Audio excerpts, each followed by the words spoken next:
Hey, good trouble, this video is for you, and I hope you will see it as a conversation. It's definitely not a call out. I've been watching some of the discourse around you going to Minnesota to make content, you and a number of other very large social media, political influencers, creators. But I hadn't seen your reply video to all of that discourse until just a few moments ago. In that video, you said this. Hi, I booked a flight to Minneapolis, and I think there's been a lot of discourse about the value in that, and I just want to give my 2 cents going there. This was largely at the request of people who live there, people who are on the ground there. That's all I have to offer right now. In this messed up maelstrom, the thing I have that other people don't is access to millions and millions of ears and eyes. So it is not in some desperate need to monetize this conflict to otherwise promote myself. It is so that I can use the thing that I have at my disposal to fit into this fight somewhere. First off, thank you for using your massive platform and your huge reach to raise awareness about what's happening in Minnesota. I've been saying for a long time that if you have a platform, you need to be using it to speak out against fascism. So thank you for being willing to do that, especially in an era where corporate legacy media is not willing to cover honestly and with integrity the things that are happening on the ground. I think independent creators, whether they be journalists or not, we can do a lot of good here. And in particular, I want to say thank you to creators who have the ability to be mobile and to get up and go and cover these events. I've been asked to go last fall to DC. I've been asked to go cover what's happening in LA. I've been asked to go to Minneapolis. And that doesn't work for me in the context of my life and my caregiving responsibilities and other limitations. So I'm so grateful that there are people who can do that work. It's very necessary. I just want to gently challenge you and a number of other creators. You said that the only thing that you can give right now is your platform, is the millions of eyes and ears that watch your content. And I just want to challenge you a little bit on that. I am not somebody who thinks that we are obligated to do this work for free. Everybody should be compensated for their labor, time, and expertise. And considering a lot of us work very, very long hours. We are harassed and bullied on the regular. A lot of us get death threats on the regular. We have to take extra security measures. We have higher expenses because of that. That's all very true. But is it true that we have nothing to give but the reach of our platform? I know when I cover a particular activist, I try to donate the proceeds from my video to that activist. And I understand that that is not an expectation that we have set in this industry or whatever the hell it is we're doing here. This is something that I struggle with a lot. What is our financial obligation when we are covering activists and organizations and we are making a lot of money? We all need to stop pretending that we're not making a lot of money, because we are. The video that you made was 1 minute, 1 second long. You monetized that video, as we should. We should be earning a living. This platform exploits all of us. Most of my living is made on YouTube. Google exploits the hell out of creators on YouTube. But I think there is room for a conversation about what our financial obligation is when we are consulting somebody, when we are filming an event or an organization, when we are interviewing an activist. Is the limit of our obligation just to tag their socials and to talk up their platform? I think that's great and necessary. We should definitely be doing that. We should be telling our viewers, hey, here's a link to this org, and if you want to donate to them, that's fabulous. But let me give you a very concrete example, because I'm really big on financial transparency. I made a video a couple of days ago on activism in Minnesota around Target stores, sit-ins, protests that are being done at Target. And I used that for the basis of a conversation about nonviolent direct action and how it needs to be disruptive, right? So I brought my own expertise, my own understanding, my own analysis to that conversation. But I'm still utilizing organizers, activists on the ground who are doing those protests. What's my obligation to them? I put out that video on my backup TikTok, which is not monetized. So I made $0 off of that on TikTok. But on YouTube, it's my best performing video so far this month.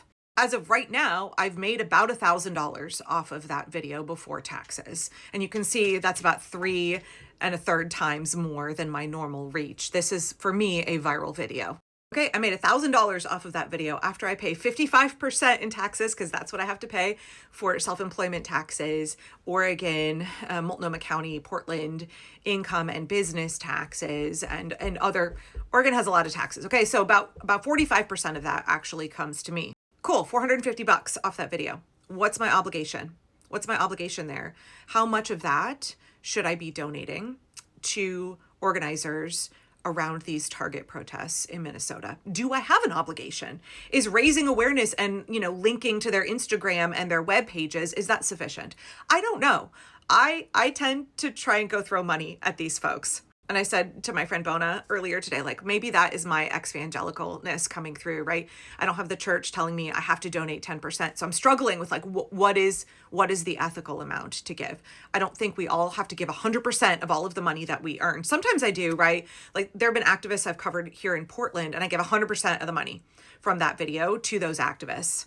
Right, like last year when I talked about the protests at the Macadam ICE facility and the encampment down there and the way that ICE was using green gas against them, I took proceeds from those videos and I bought food for the encampment folks. I bought gas mask supplies for the encampment folks. I make videos that talk about Indivisible's work. I donate money to Indivisible. I make a video talking about what's happening in Sudan. I'm going to donate proceeds from that video to Doctors Without Borders. So what does that look like when we're covering what's happening in Minnesota? And I think very quickly, Philly, right? What is our obligation as creators? Because for folks who have a really big platform, and you have a much, much larger platform than I do, and so do a number of these other influencers, have a much wider reach on TikTok and on Instagram, Substack, whatever other platforms y'all cross post to. I know how much money people are making, and we shouldn't pretend that we're not. We are not obligated to give away everything that we earn. We deserve to be fairly compensated for our labor, but I do think we have an obligation beyond just the reach of our platform. And I don't really know what that looks like, and I would really love to have a conversation with other people about it. And I'm not saying that you're not donating money. I'm not saying that at all. I am sure that you are. And I saw somebody in your comments say, well, he got on a live and he raised a bunch of money. And that's wonderful. We absolutely should be doing that. One thing I tried to do consistently last year is tell people not to tip me. I would make posts regularly on my YouTube saying, please don't hit the thanks button. Please don't tip me. If you enjoyed my content and you found it worthwhile, I am doing fine. I am making a good living off of ad revenue. I don't make anything on TikTok, but I make a good living on YouTube off of ad revenue. So if you are considering tipping me, could you give that to the ACLU instead? Could you give that to your local food pantry instead? Could you give that to Perk instead? And I feel like that is something maybe we should all consider doing more of. Or maybe y'all have other ideas. I don't know. I know I am not the only social media creator who suddenly is not poor for the first time in their life and is struggling with what our obligation is. Because we work really hard. We bring our own analysis, our own expertise. We are constantly trying to educate our audience and ourselves and raise awareness. But at the same time, how do we do that in a way that doesn't feel exploitive to the communities and the people that we are covering? How do we not just use them for content? I know so many conversations on TikTok devolve very quickly into just like fighting or people not hearing each other, people getting really defensive, or people making false accusations, right? I think you're doing so much good with your platform, and I really appreciate that.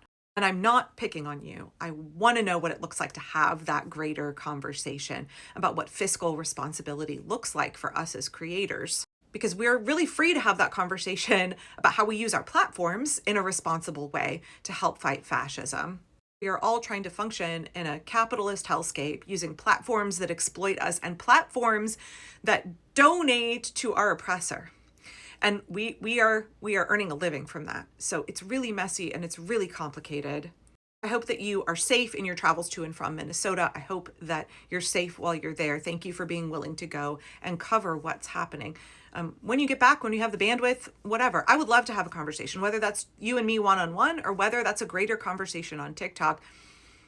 I would love to be able to hope that conversation could happen in a constructive way, because when we wrestle with these difficult issues, that's how we grow, and that's how we become more effective in our resistance, in our organizing. And so I think it's really good. It's really good to wrestle with these things. And I'm sorry that you got attacked. I don't think you should have been attacked for it. But as a permaculture person, right, how can the problem be the solution? Out of this kind of conflict, how can something good arise? How can we bring about something good? Okay, be safe in Minnesota. Thank you. Thank you for listening.